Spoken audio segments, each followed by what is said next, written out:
तो hello everyone, मैं स्वाति शर्मा स्वागत करती हूँ आप सबका अपने यूट्यूब चैनल पर।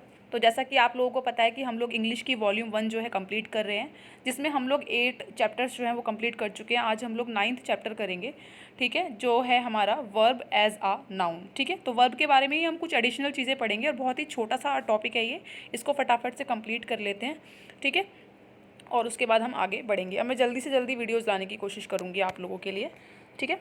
तो बिना टाइम वेस्ट किए वीडियो को स्टार्ट कर लेते हैं। वर्ब को हम नाउन की तरह कैसे यूज़ करते हैं हम इस चैप्टर में ये देखेंगे, ठीक है। इसको थोड़ा सा और मैं ऊपर कर लेती हूँ।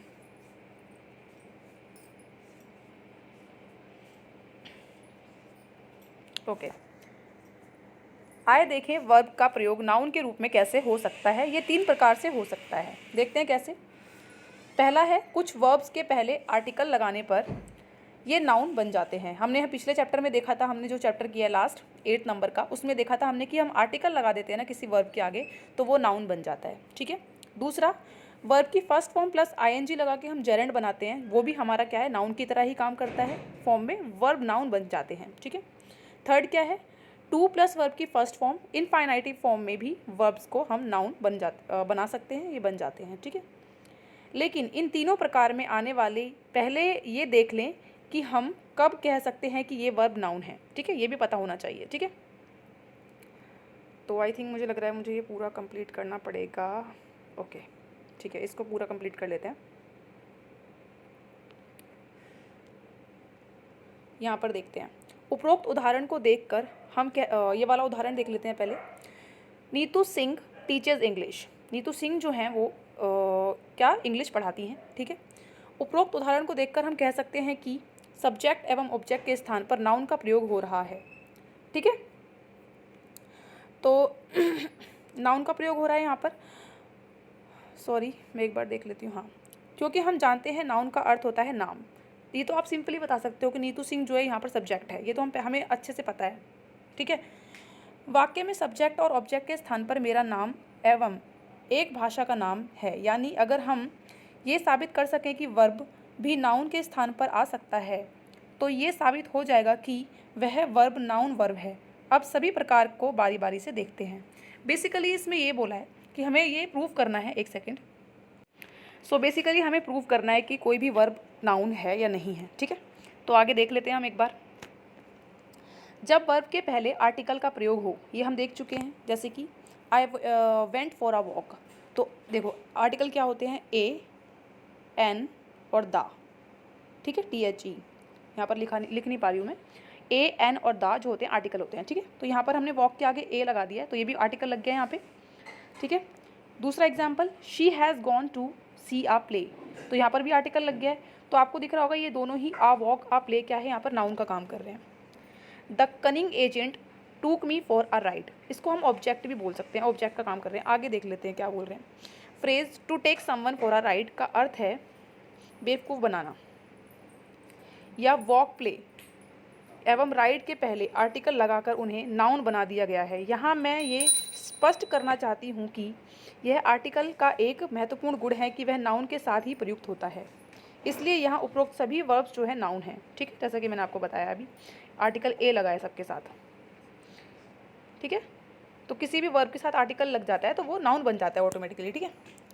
उपरोक्त सभी वर्ब्स नाउन हैं। इसके साथ अगर हम नीचे दिए गए उदाहरण देखें तो यह स्पष्ट हो जाता है कि नाउन के रूप में वर्ब सब्जेक्ट एवं ऑब्जेक्ट, आगे देखते हैं, के स्थान पर प्रयुक्त होता है, ठीक है। देखो कैसे, I saw a play, the play was very thought provoking. तो इसने क्या बोला है, मैंने एक प्ले देखा, तो ये क्या है, यहाँ पर ऑब्जेक्ट का काम कर रहा है, आ प्ले। वहीं द प्ले किसका काम कर रहा है, सब्जेक्ट का काम कर रहा है। तो बेसिकली सब्जेक्ट ऑब्जेक्ट यानी कि एक नाउन का काम करता है आपका जो है वर्ब, अगर उसके आगे आर्टिकल लग जाए तो, ठीक है। आप कुछ चीज़ें पढ़ लेते हैं जिससे कि क्लियर हो जाए। एक दिलचस्प उदाहरण देखते हैं यहाँ पर। दिस एग्री, एक second, whether I okay, this degree is a must for applying for the post of manager. ज़रा देखें किस प्रकार मस्ट जो एक मोडाल है उसके पहले ए लगाने पर वह अननेसेसरी का अर्थ प्राप्त करता हुआ एक नाउन का कार्य कर रहा है, लेकिन अर्थ में मोडाल मस्ट के समीप ही है। देखो, this degree is a must for applying. ठीक है, तो यहाँ पर भी ए लगा के एक तरीके से ये भी क्या बना दिया, नाउन बना दिया, लेकिन यहाँ पर भी ये कहीं ना कहीं मोडाल का ही काम कर रहा है, but still it looks like ये एक नाउन। ठीक है, यहाँ पर देखो, वर्ब प्लस वर्ब की first form plus ING form, verb का आईएनजी फॉर्म का अगर नाउन के का कार्य करे तो ये इसको जिरंड बोलते हैं। जैसे कि मैंने आपको लास्ट चैप्टर में बताया था, अगर वर्ब की फर्स्ट फॉर्म के साथ आईएनजी लग जाता है और उसको हम जिरंड की तरह यूज़ कर रहे हैं, तो वो पहले ये तय कर लें कि क्या वह वाकई नाउन है। ये देखने के लिए हमें इसे सब्जेक्ट एवं ऑब्जेक्ट के स्थान पर रखना पड़ेगा। ठीक है, तो मतलब कि हम वर्ब की फर्स्ट फॉर्म के साथ, ठीक है, तो अब यहाँ पर ये देखना है हमें, हम वर्ब की फर्स्ट फॉर्म प्लस आईएनजी को जब यानी कि वर्ब की फोर्थ फॉर्म को हम जब जेरेंड की तरह यूज़ करते हैं तो वो नाउन ही होता है। ठीक है, जैसे swimming is a good exercise, तो स्विमिंग आप यहाँ पर देख रहे हो सब्जेक्ट का काम कर रहा है, एक जेरेंड है यहाँ पर ये। ठीक है, इसको हम सब्जेक्ट की तरह यूज़ करते हैं जेरेंड को, और वही नाउन होता है। ऐसे ही वी प्रोहिबिट स्मोकिंग, तो स्मोकिंग जो है यहाँ पर किसका काम कर रहा है, ऑब्जेक्ट का काम कर रहा है। ठीक है,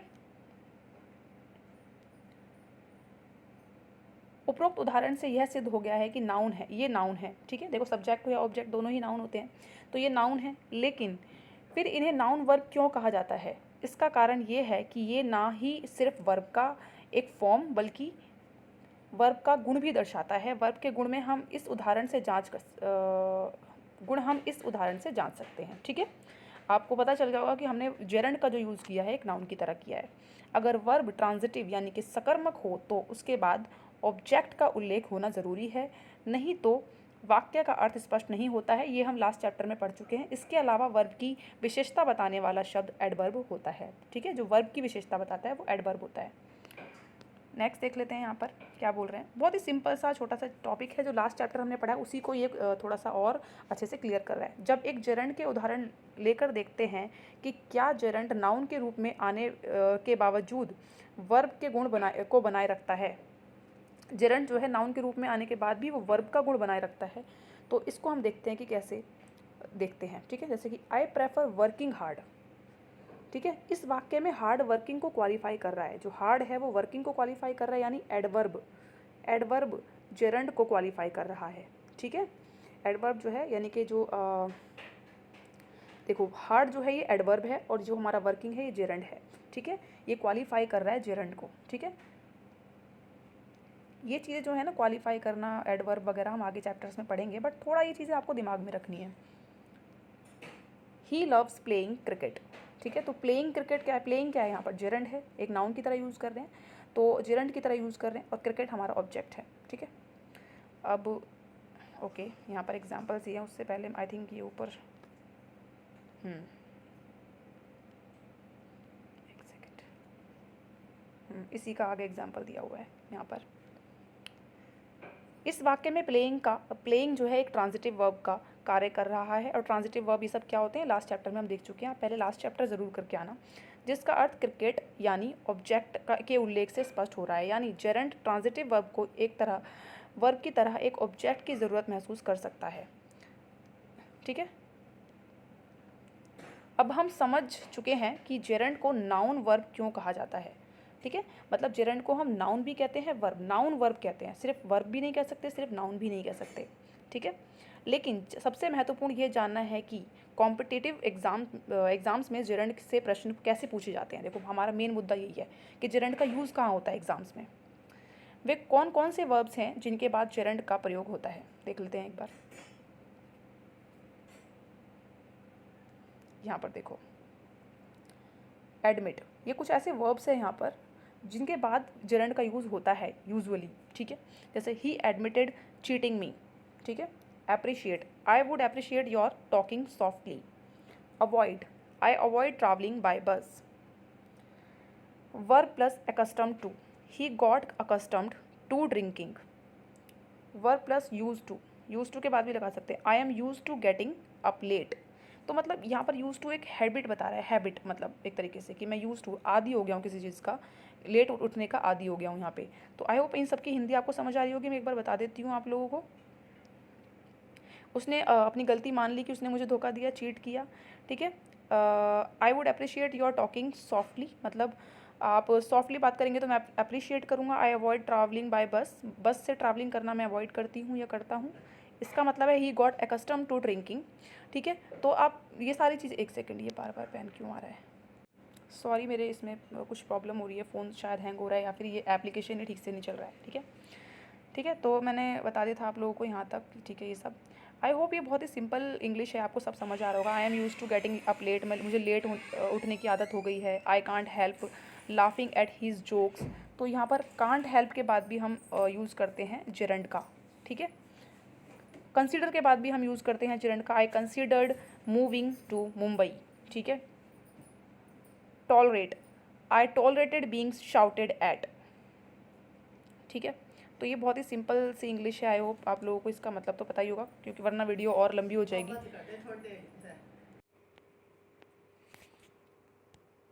ठीक है। ओके, कहाँ तक किया था हमने, जैसे टॉलरेट पे हमने देख लिया था, I tolerated being shouted at. Deny के साथ भी हम यूज़ कर सकते हैं, he denied stealing my watch, ठीक है। मतलब उसने डिनाई कर दिया कि उसने मेरी वॉच चोरी की है, ठीक है। लाइक डिसलाइक, आई लाइक या I dislike getting, like dislike दोनों के साथ हम जेरंड यूज़ कर सकते हैं। आई लाइक या डिसलाइक गेटिंग अप लेट, मुझे जल्दी लेट उठना पसंद है या नहीं पसंद है, यही बात है इसमें। एन्जॉय के साथ हम ऐसे, आई एन्जॉय वॉचिंग टेलीविजन, ठीक है। बहुत ही सिंपल सी इंग्लिश है, आपको समझ आ ही रही होगी। फील लाइक, फील लाइक के साथ कैसे यूज़ कर सकते हैं, I feel like helping all the needy people, ठीक है। फिनिश, ही फिनिश्ड सेइंग हिज प्रेयर्स, ठीक है। मतलब उसने अपनी बात फिनिश की, अपनी प्रेयर्स ख़त्म करने के साथ, मतलब उसने वो प्रेयर कर रहा था, उसने मतलब प्रेयर्स ख़त्म कर ली, उसने प्रेयर्स कर ली, कुछ इस टाइप का ही सेंटेंस है। कुछ सेंटेंसेस ऐसे होते हैं कि एक्सप्लेन करना थोड़ा सा अटपटा लगता है, बट आप उसको समझ सकते हो। He finished saying his prayers, ठीक है। Imagine, just imagine living in a wonderland. Keep, we kept waiting for him, ठीक है। ऐसे ही बहुत सारे आपके ये वर्ब्स हैं, जैसे कि look forward to, I am looking forward to meeting you. Not mind, जैसे कि he doesn't mind getting disturbed.